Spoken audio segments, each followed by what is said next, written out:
Capítulo 2.4 Mito 4. Eu sou seu corretor, e estou aqui para ajudar. É difícil ensinar um homem a compreender algo quando seu salário depende de que ele não compreenda. Upton Sinclair. Vamos ver se eu entendi recapitulando. Os fundos mútuos que me venderam estão me cobrando taxas astronômicas que podem me obrigar a abrir mão de até 70% do meu futuro pecúlio. Em qualquer período de tempo sustentado, 96% dos fundos de investimento gerenciados ativamente apresentam um desempenho inferior ao do mercado ou dos seus parâmetros de referência. Estou sendo cobrado de 10 a 30 vezes a mais daquilo que me custaria possuir um fundo de índice de baixo custo e me tornar, ou copiar, o mercado. Os retornos que os fundos mútuos anunciam são tipicamente melhores do que os retornos que eu realmente recebo, uma vez que são comercializados como retornos ponderados pelo tempo, e não retornos ponderados pelo dólar. Retornos ponderados pelo dólar são o que realmente conseguimos manter ou gastar, enquanto os retornos ponderados pelo tempo são o que os gestores de fundos usam para alimentar a publicidade. Como grande final, seu corretor vai olhar nos seus olhos e lhe dizer que está trabalhando para obter o que é melhor para você. Muito provavelmente, ele acredita de verdade que está ajudando você. Ele não entende, nem foi informado sobre o impacto do que acabamos de descrever. Poxa, ele provavelmente está seguindo em suas próprias finanças pessoais o mesmo conselho que está lhe dando. Chomp! Chomp! Como é possível que a grande maioria dos norte-americanos esteja morrendo a morte das 1000 punhaladas mas não se manifestar, votar com suas carteiras e levar seu suado dinheiro para outro lugar? A resposta é: eles foram mantidos desinformados por décadas.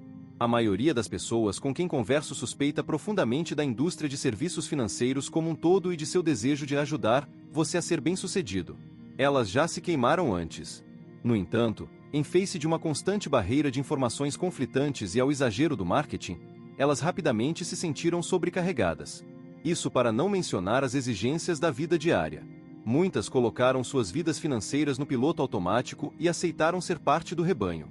A esperança tornou-se sua estratégia. Existe um conforto social em saber que você não está sozinho.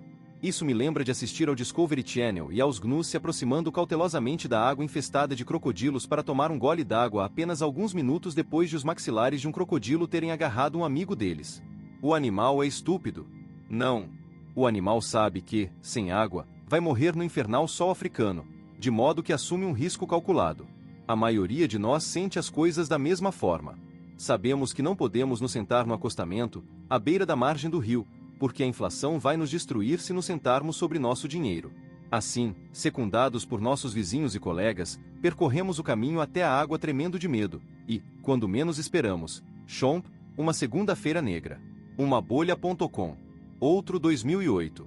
Enquanto isso, a corretora na qual confiamos a qualidade de vida de nossa família não está assumindo nenhum risco e recebendo remunerações recordes ano após ano. Enquanto escrevo isto, no início de 2014, os preços de mercado continuam a crescer. De 2009 até o fim de 2013, o mercado subiu 131%, incluindo o reinvestimento de dividendos. É o quinto maior mercado em alta na história. As pessoas estão vendo seus saldos de conta subirem e estão se sentindo confortáveis novamente. Os gestores e executivos de fundos mútuos estão fazendo a limpa. Mas os crocodilos ainda estão se alimentando. Proteção de quem? No fim de 2009, os deputados Barney Frank e Chris Dodd apresentaram uma proposta de regulamentação chamada Reforma de Wall Street Dodd-Frank Lei de Proteção ao Consumidor. Um ano depois, após um intenso lobby da comunidade de serviços financeiros, uma versão do projeto de lei foi aprovada com muito menos vigor do que a original. Mas ninguém parou para fazer a pergunta óbvia: de quem ou de que exatamente precisamos nos proteger? Das pessoas em quem confiamos para gerenciar nosso futuro financeiro? Dos corretores, que nos vendem dispendiosos fundos mútuos?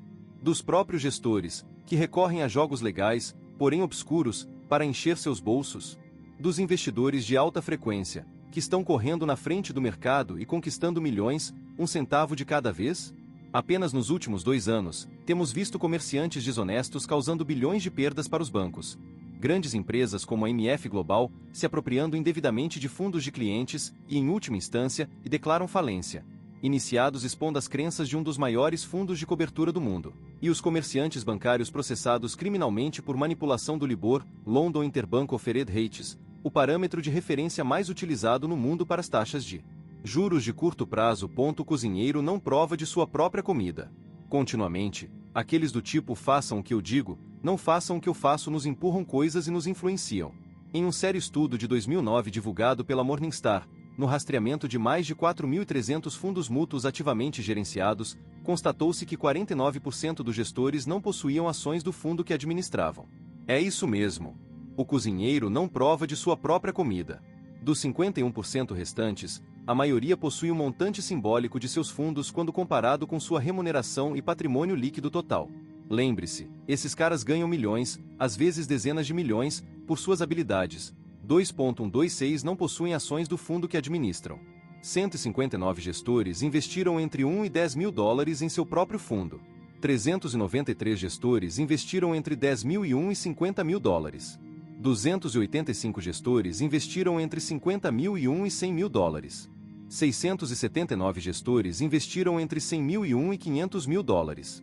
197 gestores investiram entre 500 mil e 1 e 999.999 dólares. 413 gestores investiram mais de $1 milhão. Então, a pergunta óbvia é: se as pessoas que gerenciam o fundo não estão investindo no fundo que elas mesmas administram, por que eu faria isso? Boa pergunta. O cozinheiro não prova de sua própria comida se os ingredientes forem ruins ou se ele souber realmente qual é o aspecto e o cheiro da cozinha. Esses gestores de fundo são inteligentes, eles trabalham por baixo dos panos. Onde estão os iates dos clientes? Fred Savage Jr. era um operador profissional que deixou Wall Street depois de perder muito dinheiro, na crise de 1929. Em 1940, ele escreveu o livro clássico sobre investimento Where Are the Customers Yachts?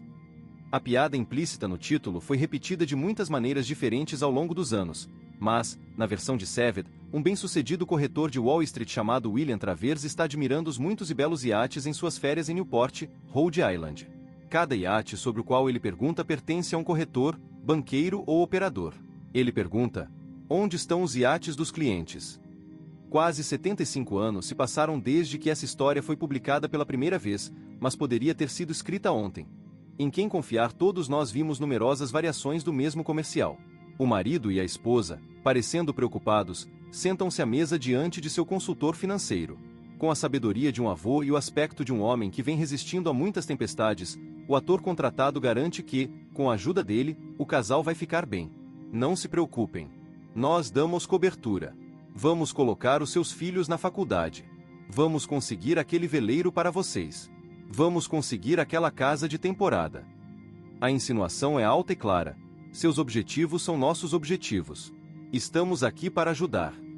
Mas a verdadeira questão é: os seus interesses estão realmente alinhados? A pessoa em quem você confia para planejar o seu futuro e o de sua família tem todos os incentivos para trabalhar inteiramente a seu favor? A maioria pensaria sim, e a maioria estaria errada. A resposta a essa pergunta pode ser a diferença entre fracassar ou ter êxito em sua jornada para a liberdade financeira. Ao subir a montanha, como você se sentiria se seu guia estivesse mais preocupado com a própria sobrevivência do que com a sua? Como me lembrou David Swensen, seu corretor não é seu amigo.